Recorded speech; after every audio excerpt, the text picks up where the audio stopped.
Montana oil and gas leases are suspended because of climate change. Demand for oil in China and India is growing, but what does it mean for the U.S.? We hear from Elliot Yu of the Energy Letter. And the future of cars, free of pollution, saving you from accidents, even finding you a parking space? We'll explain. From the Energy News Center in Washington, D.C., this is the Energy Report with Susan McGinnis. Good afternoon, I'm Susan McGinnis. Thanks for joining us for the Energy Report. The sale of more than 38,000 acres of oil and gas leases in Montana has been suspended because of climate change. In a first-of-its-kind settlement, U.S. District Judge Donald Malloy has agreed to delay these leases so the Bureau of Land Management can look into how oil field activities contribute to climate change. Environmentalists say greenhouse gases from natural gas and drilling are vented directly into the atmosphere. Industry representatives contend emissions from oil and gas fields are necessary to develop a valuable domestic resource. They argue that natural gas still comes in ahead of dirtier fuels like coal in terms of climate change contributions. Under the agreement with BLM, a new round of environmental reviews must be performed before the suspensions can be lifted. Similar lawsuit challenging 70,000 acres of federal lands leased in New Mexico is still pending. Oil prices drifted below $82 a barrel after rising nearly $14 over the last month. Slack demand has been battling signs of an improving U.S. economy. We talked with Elliot Yu of the Energy Letter and the Energy Strategist about prices and demand and where oil is headed. I wouldn't be surprised to see some volatility around there, but I think that crude oil prices around 80 are probably justified. I think that the global demand is really the story. We're seeing very strong demand growth in places like China and India, and that's really offsetting pretty weak, sluggish growth in places like Europe and the United States. I think a lot of people, especially people who've been trading oil futures, for example, for many decades, still tend to look too much at EIA data and what's going on in the U.S. Because really, the U.S. used to be the sole driver of the global crude oil market. You could pretty much look at the state of the U.S. economy and tell whether crude oil prices were going to be strong or weak. But you can't really do that anymore. You saw the statistics. Saudi Arabia now last year sent more oil to China than they did to the United States. And that's really just symptomatic of the overarching trend where those countries are seeing very strong growth and very price insensitive growth, whereas the U.S. demand is pretty flat. Elliot also talks about natural gas supplies and prices, and we get his take on the idea that Europe could have a tougher time than many think developing its shale gas resources. The full conversation is here on cleanskies.com. Virginia Governor Bob McDonnell is lobbying for an expansion of the 2.9 million offshore acres the government's designated for possible oil and gas exploration. McDonnell contends the triangular offshore leasing map 50 miles off Virginia's coast should be redrawn to better reflect the state's coast and could mean a bonanza for the state in royalty payments. The governor is promoting an ambitious vision to create an energy-based economy. He stressed the map making is secondary to persuading Interior Secretary Salazar to allow East Coast oil and gas exploration for the first time, beginning with Virginia. He's expected to announce his decision soon.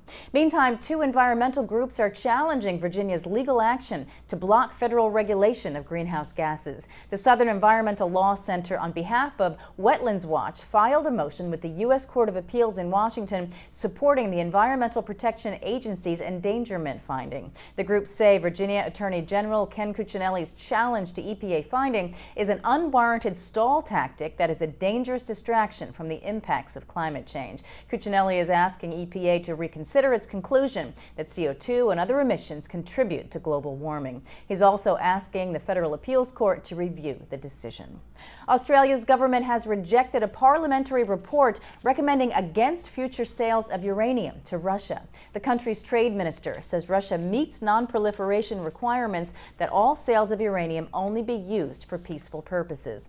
This report advised against any sale, saying that uranium could be stolen or diverted for weapons use. Australia's trade minister says the country will not restart negotiations with India on uranium sales to fuel its expanding nuclear power industry until it signs the Nuclear Non-Proliferation Treaty. Imagine driving a car so smart and eco-savvy that you'd never have to worry about pollution, congestion, or crashes. That's what the authors of a new book titled Reinventing the Automobile have envisioned for the future of cars. The book explains how the design of the car and everything associated with it needs to be rethought, according to the authors, to make personal transportation cleaner, safer, and more efficient. We talked with one of the authors, Christopher Barini-Bird, by phone, Director of Advanced Technology Vehicle Concepts at General Motors. When we thought about the future of mobility, especially in urban areas, we tried to understand what are the problems we're trying to solve here. And there's several. One is the energy consumption and the environmental emissions. Another is a set of the safety and the accidents, both with other vehicles and with pedestrians and cyclists. And then there's congestion, and then there's finding parking and just the amount of parking space in a city. And then there's affordability. So we were looking at what is a solution that would address all 6 of these challenges. And we came upon basically a 3-legged stool. It's small vehicles that are electric powered and are networked together. So if you think of today's car as being like a desktop PC from the 1980s, what we're thinking about for the future is much more like a small networked handheld PDA. It's still a computer, but it's much smaller, and importantly it's networked together, because we can't solve a lot of the mobility challenges facing big cities in the future if we just think about the vehicle by itself being clean. Because even if it's a zero emissions vehicle running on renewable energy, if it's stuck in traffic and you can't find somewhere to park, you're probably not going to buy the vehicle. And you can see our full conversation with Christopher Barini-Bird right here at cleanskies.com. Well, the next time you get pulled over for a traffic ticket, it may be by an eco-friendly police cruiser. Ford says its new police interceptor goes into production late next year. This will replace the Crown Victoria used by nearly 3/4 of U.S. law enforcement agencies. Despite switching to V6 from V8, economically friendly move, Ford's EcoBoost technology combined with a twin turbocharged engine is supposed to provide at least 365 horsepower. Ford says the new engine is 25% more fuel efficient and E85 friendly. Here's a look at some energy goings-on around the Beltway on Monday. 10 a.m. Carbon Motors, makers of the world's first purpose-built law enforcement vehicle, and BMW announced a major technology collaboration. At 11, the National Science Foundation and the Departments of Agriculture and Energy hold a teleconference to announce an interagency effort to improving climate change forecasting. And at 3 p.m., leaders of the American Chemistry Council and American Iron and Steel Institute have a conference called to discuss EPA regulations of greenhouse gases from stationary sources. That's the Energy Report. We'll see you again Monday with the latest energy news. For any suggestions or comments about our programming on Clean Skies News, you can find us at contact@cleanskies.com. You can also follow us on Twitter and Facebook. From all of us here in the Energy News Center, good night.